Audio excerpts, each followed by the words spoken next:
what the league thinks about Brock Purdy. Now, we know from a draft perspective what the league thought when he went in the 7th round with the final pick in the draft. But you texted around yesterday. I pulled up old Lance Zierlein's draft analysis here. What did you hear back from people? What are the scouts saying about Brock Purdy? Well, I think it's twofold. One, a lot of my friends that are on other teams aren't a huge fan of the player. I mean, a little short guy who doesn't have a big arm is not going to usually be, the go-to guy on the scout on the road, right? Yeah. What every guy said is, and I got this multiple, view him a lot like their Nick Mullins that came from a higher level college football, right? Nick Mullins was dominated Southern Miss. This guy was a 4-year starter at the Big 12, which is respected in the scouting community. When you're a 4-year starter in a Power 5 conference also, and you win. And was a highly recruited guy to begin with, right? Came out of a power area for high school. Big time. So I got Nick Mullins comps, and I think a lot of people tried to split it. They're like, I fucking love this guy. Like, his character is elite, outstanding, the competitiveness. A lot of people are like cocky in a good way. Like the things that you would love, like Trevor Lawrence to be talked about. Like this guy, you just want to fucking be in the trenches with him.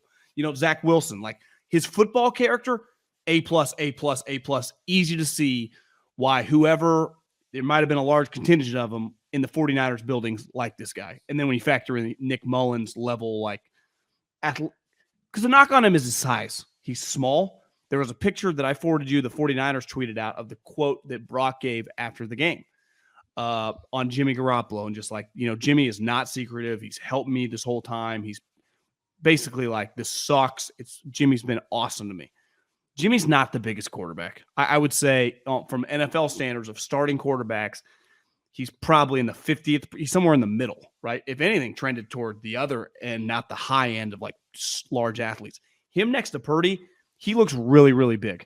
Purdy's just a smaller player.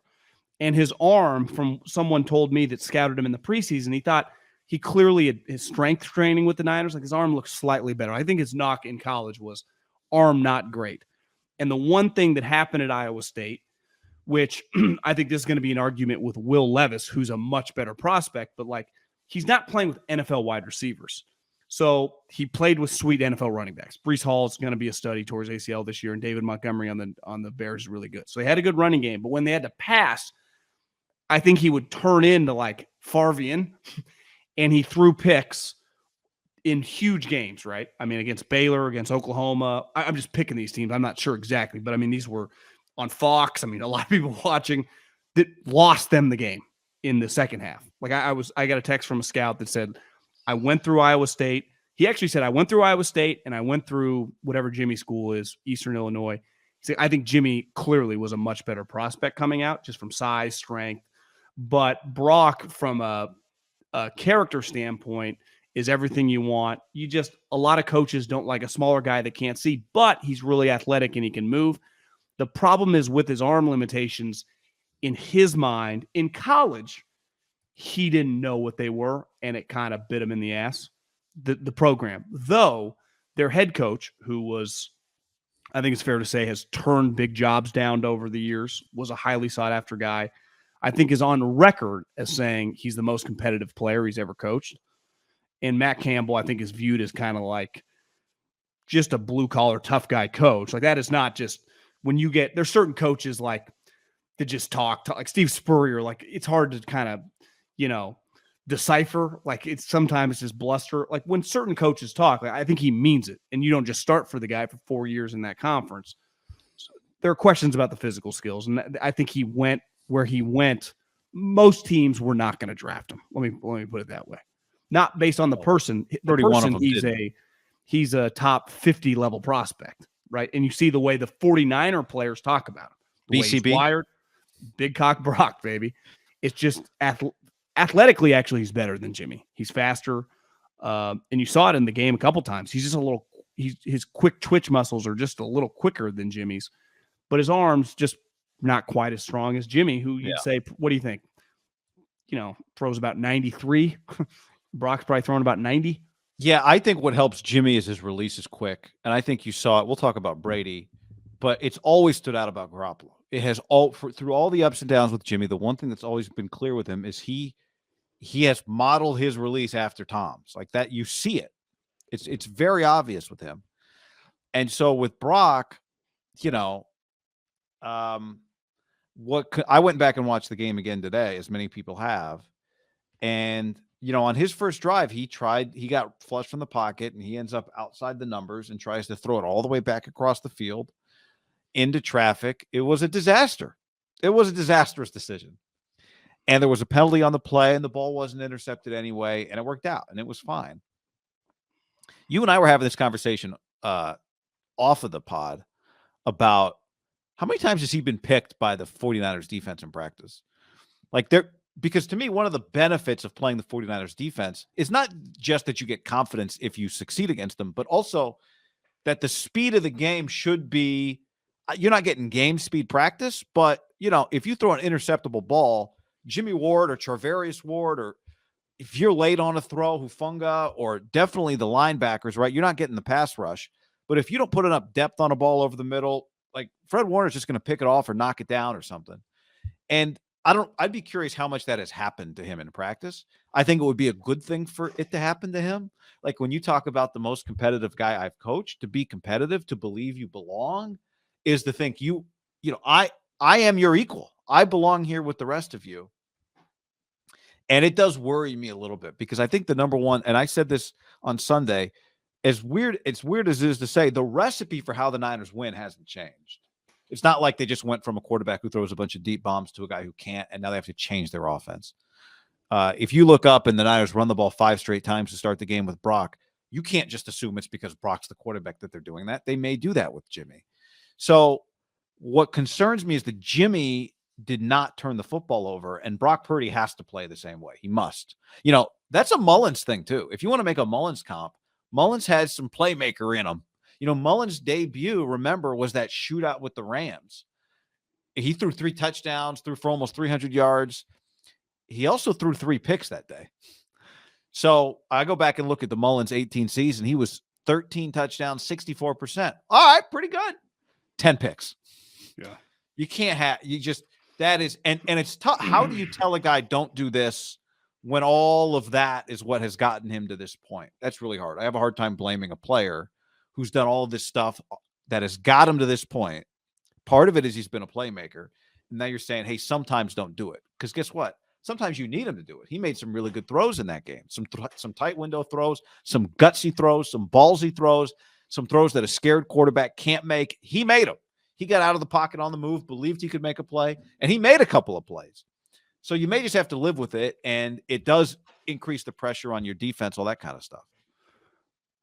When they started calling him Big Dick Nick, like I always took that not Nick because Foles, Philadelphia Eagles. One, Nick's like 6'6", so it might not be like they're just saying that because that's a truth, right? When they see him in the shower, and 2, Nick Foles, if you've ever met him, is not like some quarterbacks walk in and they just kind of have this cocky vibe, like just this bravado. Like Dilfer has that, you know. I mean, some guys just got that. Favre, Rodgers kind of has it, you know. And some guys are just kind of even keel, cool. And I think Nick's kind of like that. I always thought they called him that just because they felt like he would make a big throw in the game. On top of, again, he might have that packing heat in the shower. Yeah. To me, when they call him, or Kittle's calling him Big Cock Brock, I think that's because he carries himself as this Mr. Irrelevant, like, hey, motherfuckers, not only do I belong, I'm good. Now, it's weird. I think the guys like him, I don't think he's going around like telling people I'm going to kick your, like, I can play. But I think guys, again, a football locker room's a lot like the animal kingdom. Like, you kind of sniff out the guys that are kind of insecure and don't belong and kind of frauds. And you see the way the players kind of act about it.